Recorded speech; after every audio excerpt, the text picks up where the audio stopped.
then we'll take it for questions. Okay, yeah, our helmet stickers that we gave out offensively, Tank Bigsby with the total yards. I think that's the most total yards we've had here at Auburn since Trey Mason in 2013. Thought he did some great things.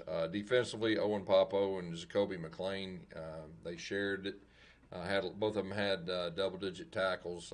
Both of them put pressure on the quarterback when they rushed and just was all over the field. And then special teams, Anders Carlson, and really the entire field goal unit got the helmet sticker for the the last kick right there to win the game. So we're happy to get the W last night. We're going to work on cleaning up some things in all three phases that we'll need to get cleaned up. We did, on a positive note, get out of the game without any serious injuries, which is great. We're very hopeful that we get some of our guys back that wasn't able to play this past week. And, I think, too, getting the game under our belt without, KJ Britt and with his leadership. And we played without three of our four team captains, which I thought that was good, for our team, and especially getting the victory. And the thing I took from the game last night is just how we won.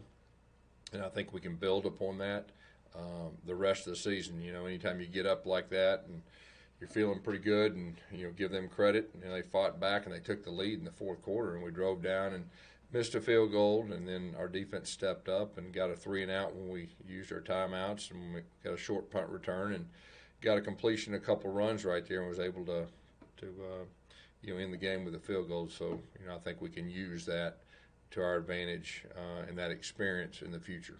Questions? First question is from Brian Matthews. Hi, Gus. Thanks for speaking to us tonight. Just wanted to ask you about Jordan Peters and sort of what he means to this team on special teams and as a backup safety. Yeah, he was a special teams leader last year, and then this year he's, continuing to do that. He almost got a punt, I believe, the first game. It was really close, and, of course, he came up, did a super job, blocking the punt, and it stayed in the end zone. We were able to recover it, and, of course, that was a big momentum shift early in the game when the weather was bad. Backup safety also, Coach. Yeah, he's playing very good and getting a lot of reps at safety too, and doing a really good job. And we got those three veteran guys at safety that were able to rotate in and out. Could you offer any insight on his injury and when he might be back? Yeah, hopefully he'll be back. I'll probably have a better idea of that on Tuesday. But obviously, he went out after the first quarter or whatever. That's a big loss, but we're hopefully to get him back. Next is Jason Caldwell. Gus, how big do you think will be if you can get Big Cat and Jalen back on defense, just at those two key positions on that side of the ball? Yeah, there's no doubt. That would be huge to get those guys back. Both of them were out there tonight, so hopefully, we'll see how they do in practice this week, and it'd be nice to get them both back. And on Austin Troxell, is that something that is a day-to-day? Yeah, Austin and Eli Stove both, hoping we get those guys back. Marco Damio is a guy that's been out with an injury too. We're hopeful to get him back. Sean Shivers, we held him out last night, and hopefully we'll get him back too. Like I said, I'll probably know more Tuesday on how our guys, handle practice. Next is Mark Murphy. I wanted to ask you about a couple of freshmen here.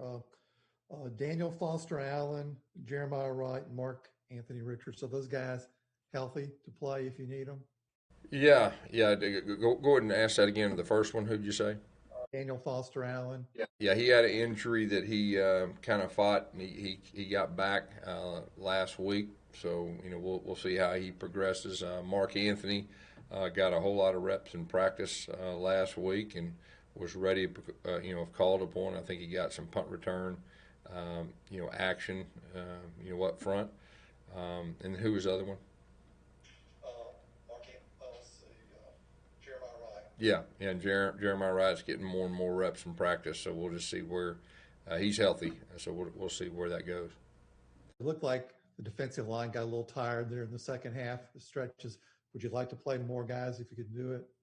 Yeah, that would be good, and we're steady trying to develop that depth. And matter of fact, we had a little padded practice even tonight like we did last Sunday to develop those guys, give them a couple more reps to help accelerate that.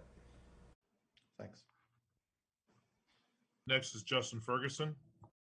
Hey, Gus, after watching the film last night, what did you like about your running game, especially in the first half, and especially what you saw from your offensive line?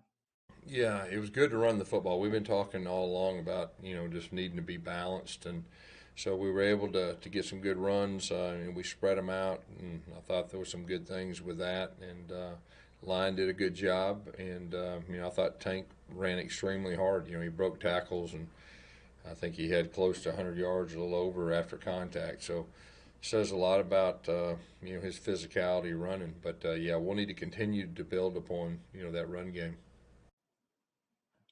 Next is Jordan Hill. Gus, I want to ask, we've seen JJ back there behind the center a few games now. Just how did that idea sort of originate, and what are your thoughts on how he's handled those packages? Yeah, well, we knew he had a unique skill set when we recruited him. He did some of that in high school, and, he's got really good receiving skills too. So, that package could grow.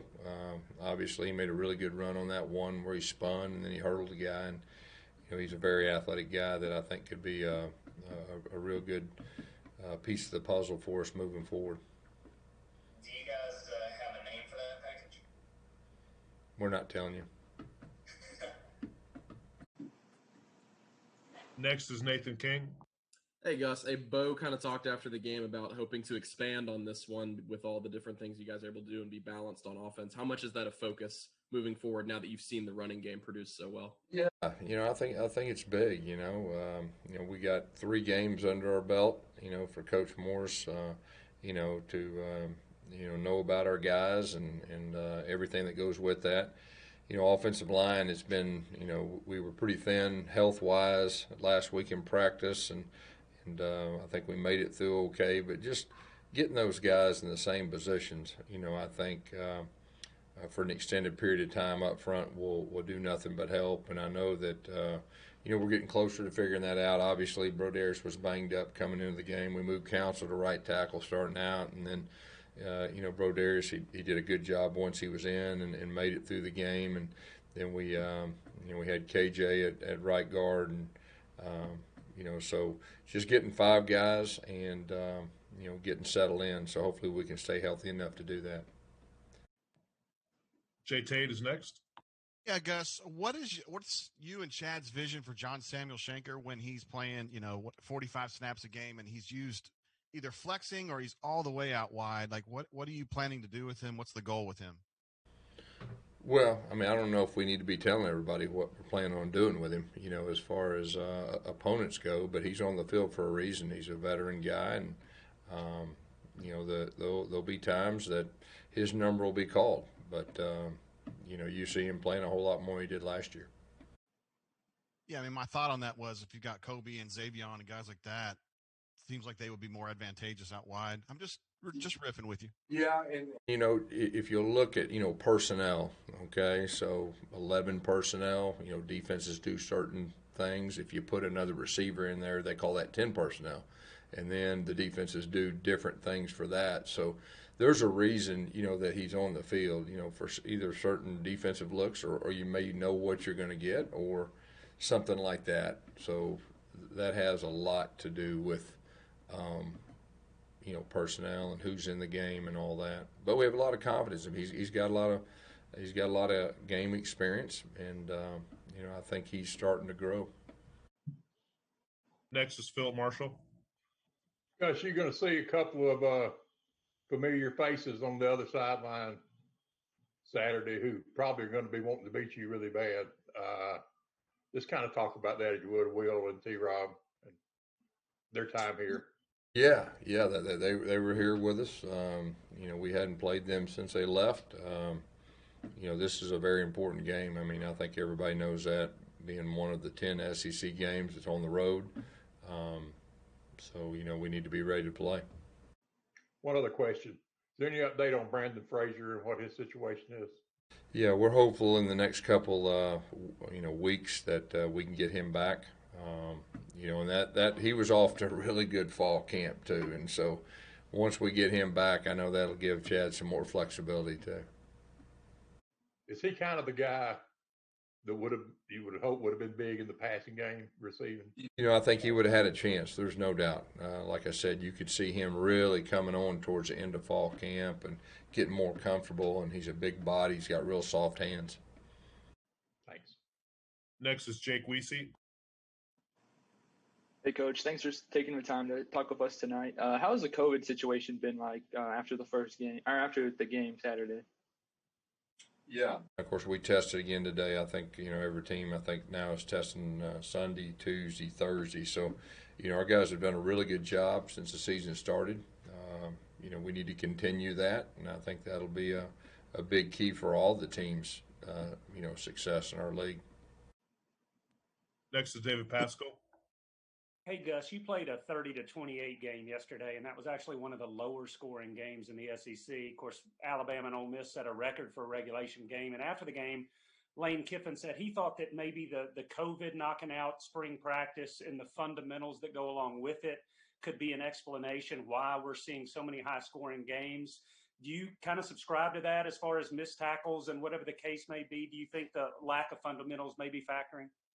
Yeah, anytime you can't go through spring, those are 15 really good days that you do work on fundamentals and evaluation, all that. I think the unique thing about this year is everything was accelerated, and I know just for us personally, fall camp, we had a lot of guys out either because of COVID or injury, and so it was really a challenge, and that's kind of.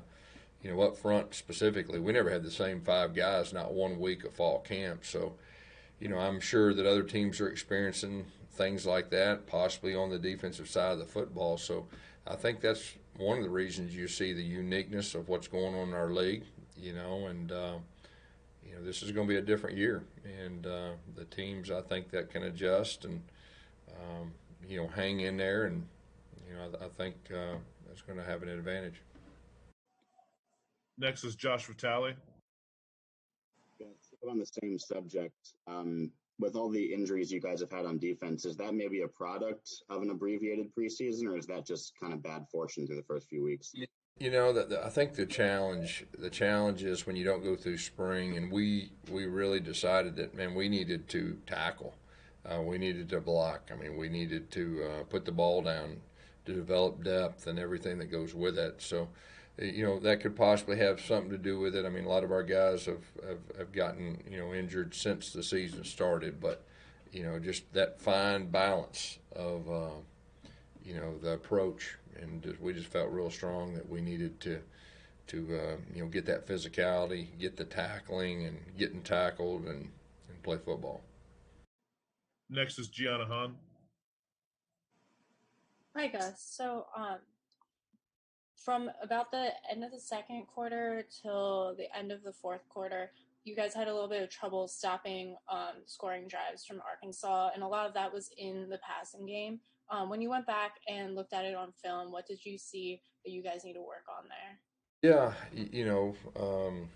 really the big thing is, just making the quarterback more uncomfortable, and, you got to give them credit too. They had a good scheme and some good plays and all that, but just, we'll be working on making the quarterback, more uncomfortable. We got a few follow-ups, Coach. First is Mark Murphy. Yes, can you talk about passing completion percentage? You guys are down near the bottom of the league, and what would you like to see get up to, and what can you do to make that happen?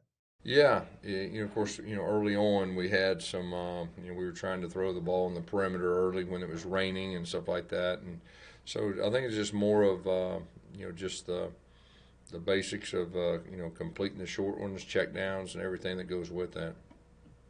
You think Bo is seeing his open receivers, because it seems to be guys out there not covered? Sometimes he doesn't. Well, I think it's a combination of all the above. He's getting used to a new offense. Like I've said, we've got numerous starting lineups that you've seen. So I think it's a combination of all. But, when we had to make plays, last night, he definitely made plays through the air. And so, we'll be continually working on, the completion percentage and and the protections and everything that goes with that. Coach, we got two more. First is Brian Matthews. Yes, Coach. Thank you.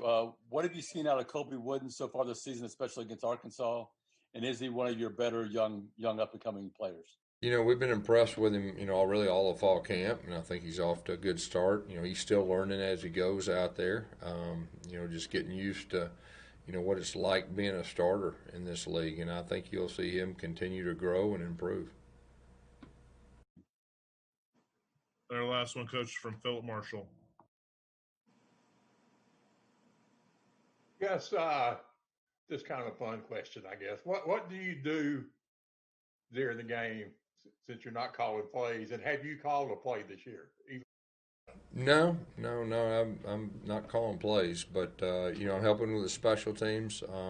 Really just trying to get a feel, of what the offense is doing, defense is doing, and just the overall management of the game. And so really, that's the main thing I'm doing. Has it been difficult for you? No, I don't think it's been difficult. I'm pretty consumed with some special teams things and stuff like that, and I'm a routine guy, and I'm starting to get in my routine. So did you call the block punt on special teams? I don't want to get into all that. I mean, we've Coach Porter's our special teams coordinator and is doing a super job, and so. All right, Coach. Thank you very much. Appreciate it.